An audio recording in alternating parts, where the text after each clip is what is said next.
Hello everyone. आज हम पढ़ेंगे रिफ्लेक्शन एंड रिफ्रैक्शन। ये सीबीएसई में इस चैप्टर की वेटेज 10 मार्क्स की है। इसमें 1 मार्क्स क्वेश्चन भी आते हैं और इसमें अच्छे खासे न्यूमेरिकल्स भी आते हैं। ये हमारा सीबीएसई का सिलेबस है। ये मार्किंग स्कीम है। अब ये आई का चैप्टर और रिफ्लेक्शन 2024-25 में ये दोनों इन्होंने नेचुरल फिनोमेना नाम से दे रहे हैं, जो 12 मार्क्स का दिखा रहे हैं। अब हम हमारा चैप्टर स्टार्ट करते हैं। मान लीजिए हम किसी रूम में बैठे हैं और हमने अपनी आंखें बंद कर ली है, तो हमें कुछ भी दिखाई नहीं दे रहा है। अब हम अपनी आंखें खोल लेते हैं तो हमें वहाँ के आसपास पे पड़े जो चीज़ें हैं वो दिखाई देनी शुरू हो जाती हैं। लेकिन क्या सिर्फ आंखें खोलने से हमें आसपास की सराउंडिंग्स की चीज़ें दिखेंगी? मान लीजिए कि रूम में अंधेरा है, तो क्या हमें वो सारी चीज़ें दिखेंगी आंखें खोलने के बाद भी? तो आसपास की चीज़ों को देखने के लिए आंखें खोलने के साथ साथ वहाँ पे लाइट का होना भी ज़रूरी है। अगर हम लाइट ऑन करते हैं तो हमें सराउंडिंग की सारी चीज़ें दिखेंगी। हमने अपनी आंखें खोली, लाइट ऑन की और हमें आसपास की चीज़ें दिखने लगी। ये घटना कैसे हुई? इस घटना में क्या प्रक्रिया इन्वॉल्व थी? आसपास की चीज़ें देखने में प्रक्रिया जो शामिल थी, हमने लाइट ऑन की। लाइट ऑन करने से बल्ब से या ट्यूबलाइट से लाइट रेज आई। लाइट रेज आके ऑब्जेक्ट पे टकराई। ऑब्जेक्ट पे टकराने के बाद हमारी आंखों में गई, वहाँ पे उसकी इमेज फॉर्म हुई। इस प्रक्रिया से हम चीज़ों को देख पाते हैं। इस प्रोसेस में लाइट जहाँ से आ रही है, लाइट कहाँ से आ रही है? बल्ब से। और कहाँ से आ सकती है? हो सकता है विंडो से सनलाइट आ रही हो सकता है रूम में कैंडल हो सकता है रूम में टॉर्च हो। ये जो सारी चीज़ें हैं, बल्ब, सनलाइट, कैंडल, टॉर्च, इसको कहते हैं सोर्स ऑफ लाइट। यहाँ से हमारे रूम में लाइट आ रही है। यहाँ से लाइट चली, इस ऑब्जेक्ट पे आई। हम अभी ये कंसिडर कर रहे हैं कि एक सीधी लाइन लाइट की यहाँ पे आई। वैसे तो यहाँ प्रैक्टिकली तो बहुत सारी लाइन आती होंगी, बहुत सारी लाइट यहाँ से निकलती होगी, लेकिन अभी हम एक इस स्ट्रेट लाइन को मान रहे हैं। जब लाइट एक स्ट्रेट लाइन में ट्रैवल करती है किसी एक डायरेक्शन में, तो हम उसे रे ऑफ लाइट कहते हैं। तो ये रे ऑफ लाइट है। ये कहाँ से आ रही है? सोर्स से आ रही है। सोर्स क्या है? बल्ब है, सनलाइट है, कुछ भी हो सकता है। तो हमने सोर्स समझा क्या होता है, रे ऑफ लाइट क्या है। उसके बाद ये रे ऑफ लाइट इस ऑब्जेक्ट को टकराई। रे ऑफ लाइट इस ऑब्जेक्ट को टकराई और टकरा के हमारी आंखों पे गई। इस टकराने को कहते हैं बेटा रिफ्लेक्शन। इस टकराने को कहते हैं रिफ्लेक्शन। यहाँ से टकराने के बाद हमारी आंखों में पहुंची। वहाँ क्या हुआ? Image formation. वहाँ क्या हुआ? Image formation. किसकी इमेज फॉर्म हुई? ऑब्जेक्ट की, जहाँ से लाइट रिफ्लेक्ट होके आ रही थी। इस चैप्टर में हमें यही लाइट से रिलेटेड मैकेनिज्म्स को स्टडी करना है। कोई सोर्स होगा, वहाँ से लाइट आएगी, किसी ऑब्जेक्ट पे रिफ्लेक्ट होगी और कहीं जाके इमेज को फॉर्म करेगी। किसी सोर्स से लाइट आएगी, किसी ऑब्जेक्ट पे रिफ्लेक्ट होगी और कहीं जाके इमेज की फॉर्मेशन करेगी। इस चैप्टर में आगे जो हम स्टडी करेंगे उसमें ये पार्ट ज़्यादा कंसिडर नहीं होता है। उसमें हम ये इसी पार्ट को कंसिडर करके आगे स्टडी करते हैं। आपका कोई ऑब्जेक्ट होगा, वहाँ से लाइट रेज आएंगी, रिफ्लेक्ट होंगी और इमेज फॉर्मेशन करेंगी। अलग अलग पोजीशन पर आपके ऑब्जेक्ट्स होते जाएंगे, अलग अलग जगह से रिफ्लेक्शन होती जाएगी और अलग अलग जगह पर इमेज फॉर्म होती जाएगी। इस पूरे चैप्टर को हमें ऐसे ही स्टडी करना है। सो बेसिकली हमें लाइट रेज के साथ ही इस चैप्टर में खेलना है। लाइट रेज आएंगी किसी पार्ट पे, मिरर के अपना रिफ्लेक्ट होंगी और इमेज की फॉर्मेशंस करेंगी। किस पोजीशन पे आपको इमेज की फॉर्मेशन करनी है या किस पोजीशन पे आपको इन लाइट रेज को इंटरसेक्ट करवाना है, इसी के ऊपर ये पूरा चैप्टर आधारित है। यहाँ करवाना है, यहाँ करवाना है, तो आपको अलग तरह की लाइट रेज चाहिए, अलग तरह की रिफ्लेक्शंस चाहिए। इसी पूरे फिनोमेना पे ये चैप्टर डिज़ाइंड है। जहाँ आपको रिक्वायरमेंट है उस हिसाब से उसी तरह के टूल्स आप यूज़ करोगे। मिरर, लेंसेज, किस टाइप का मिरर, किस टाइप का लेंस, तो वो बेसिकली इन लाइट रेज को इंटरसेक्ट करवाने के टूल्स ही हैं। तो अभी तक हमने इन कीवर्ड्स को देखा। सोर्स क्या होता है, रे ऑफ लाइट क्या होती है, ऑब्जेक्ट और इमेज फॉर्मेशन होती है, और रिफ्लेक्शन होती है। अब क्वेश्चन ये है बेटा कि क्या जो लाइट है वो हमेशा स्ट्रेट लाइन में ट्रैवल करती है। देखिए, हमेशा ऐसा नहीं होता है कि लाइट स्ट्रेट लाइन में ट्रैवल करती है। कुछ स्पेसिफिक कंडीशंस में लाइट स्ट्रेट लाइन में ट्रैवल नहीं करती है, वो अपने पाथ से बैंड हो जाती है। जैसे उदाहरण के तौर पर यहाँ सोर्स है, यहाँ से लाइट आ रही है। ये लाइट यहाँ पे, अब आपने इसके रास्ते में इसके कंपैरिजन में एक काफ़ी छोटा ऑब्जेक्ट यहाँ पे अगर रख दिया, तो कायदे से होना चाहिए, ये चाहिए था कि अगर लाइट स्ट्रेट लाइन में ट्रैवल कर रही है तो वो यहाँ से सीधा यहाँ जानी चाहिए थी और यहाँ से सीधा यहाँ जानी चाहिए थी। तो यहाँ बीच में शैडो बननी चाहिए थी, लेकिन एक्चुअल में ऐसा नहीं होता है। ये लाइट यहाँ से बैंड हो जाती है। कंडीशन ये है कि ऑब्जेक्ट बहुत छोटा होना चाहिए, किसी स्पेसिफिक कंडीशंस में स्ट्रेट लाइन में नहीं ट्रैवल करती है और फिर यहाँ पे जाके एक डॉट बनाती है। तो इस फिनोमेना को, जो बेंडिंग है लाइट की एक स्पेसिफिक कंडीशन में, इसको डिफ्रैक्शन कहते हैं, डाइफ्रैक्शन कहते हैं। अब इस चैप्टर में हमें ये सब मैकेनिज्म्स नहीं पढ़ने हैं। हम यही मान के चलेंगे कि लाइट जो है वो स्ट्रेट लाइन में ट्रैवल करती है और इसी बात को अज्यूम करके हम इस चैप्टर को पढ़ेंगे। ये जब लाइट बैंड करती है इसके बारे में हम हायर क्लासेस में पढ़ेंगे। तो अब आपके यहाँ पे स्टेटमेंट बनाई जाए कि light travel in a straight line. क्या ये सही है या गलत है? ट्रू। अगर स्टेटमेंट बनाई जाए कि light always travel in straight line, always travel in straight line, तो स्टेटमेंट फॉल्स। ऑलवेज नहीं ट्रैवल करती, स्पेसिफिक कंडीशंस में नहीं करती है स्ट्रेट लाइन में ट्रैवल। अब कभी आप देखते होंगे कि बाहर कहीं लाइट है और आपने दरवाज़ा बंद कर दिया रूम का, तो उसके दरवाजे के नीचे जो थोड़ा सा स्पेस है वहाँ से जो लाइट आती है वो स्प्रेड होती है रूम के अंदर, वो एक स्ट्रेट लाइन में सीधा नहीं होती वहाँ पे। ये सब दर्शाता है कि हमेशा लाइट स्ट्रेट लाइन में ट्रैवल नहीं करती है। अब हम देखेंगे कि रिफ्लेक्शन क्या होती है।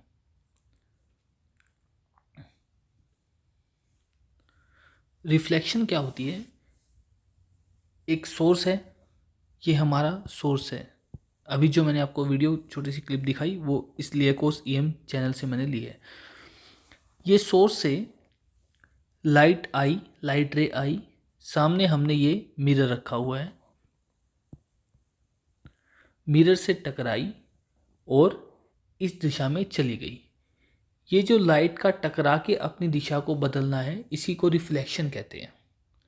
इसी को रिफ्लेक्शन कहते हैं कि लाइट रे रिफ्लेक्ट होके चली गई। अब अध्ययन की दृष्टि से बेटा इसमें कई सारी टर्म्स आ जाती हैं। क्या क्या टर्म्स आ जाती हैं? ये जो सोर्स से लाइट रे आ रही है, ये जो सोर्स से लाइट रे आ रही है, इसको कहा जाता है इंसिडेंट रे। इसको कहा जाता है इंसिडेंट रे।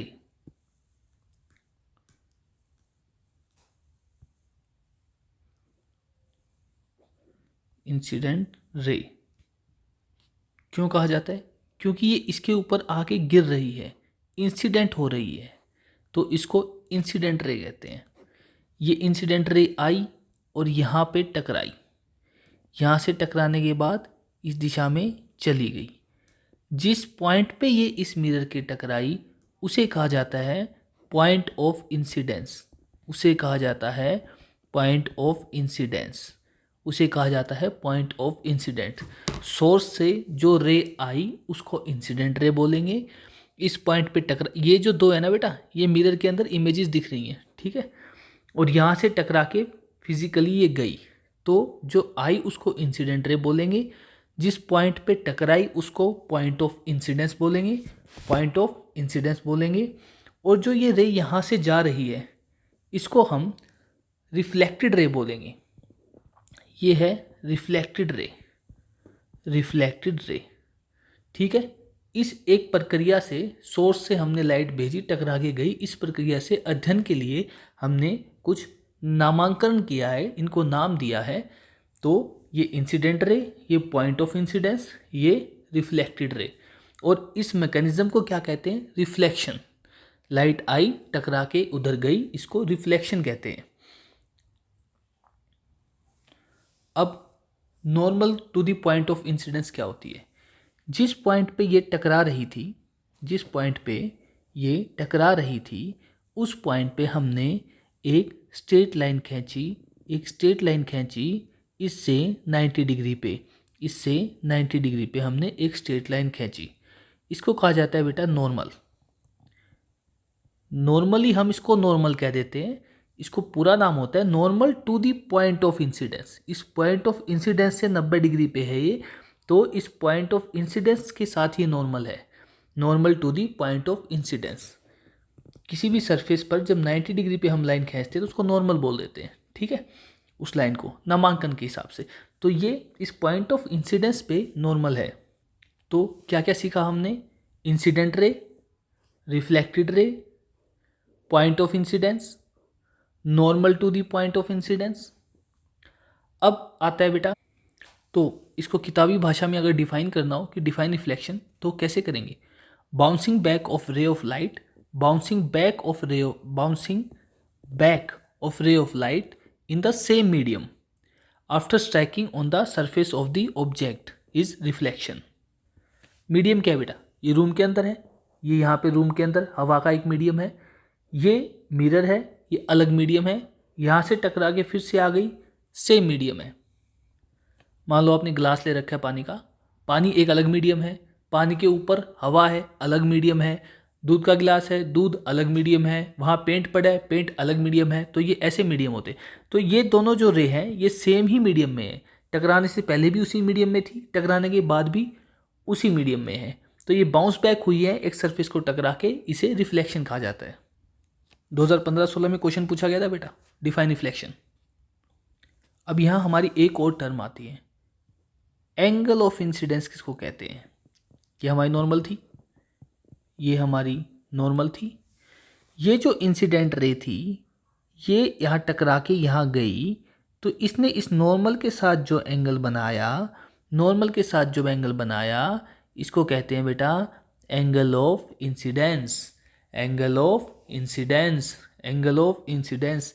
ये यहाँ टकराई, ये यहाँ टकराई, ये यहाँ टकराई, टकराने के बाद इस रास्ते पर चली गई, टकराने के बाद इस रास्ते पर चली गई। इस रास्ते पर जाने वाली रे ने इस इंसिडेंस नॉर्मल के साथ जो एंगल बनाया, जो एंगल बनाया उसको एंगल ऑफ रिफ्लेक्शन कहते हैं। तो आने वाली रे ने जो इसके साथ एंगल बनाया, एंगल ऑफ इंसिडेंस, ऐसे इसको रिप्रेजेंट करते हैं, angle of incidence I, small I. और जाने वाली रे ने इस नॉर्मल के साथ जो एंगल बनाया उसे एंगल ऑफ रिफ्लेक्शन कहते हैं, एंगल ऑफ रिफ्लेक्शन कहते हैं।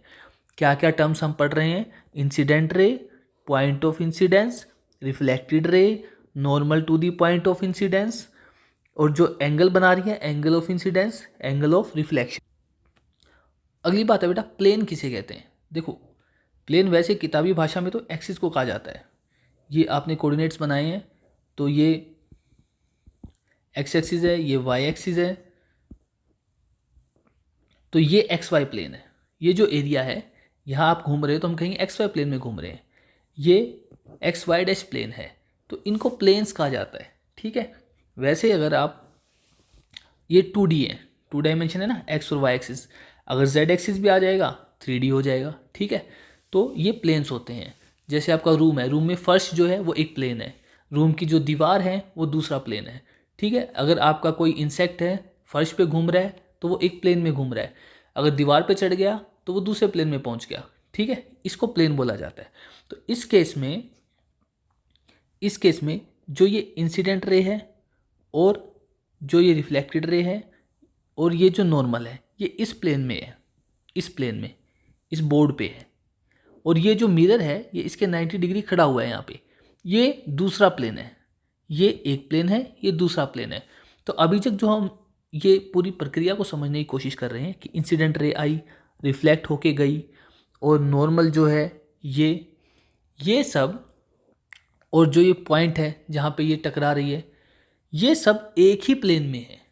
Incident ray, reflected ray, normal to the incident, ये सब एक ही प्लेन में है।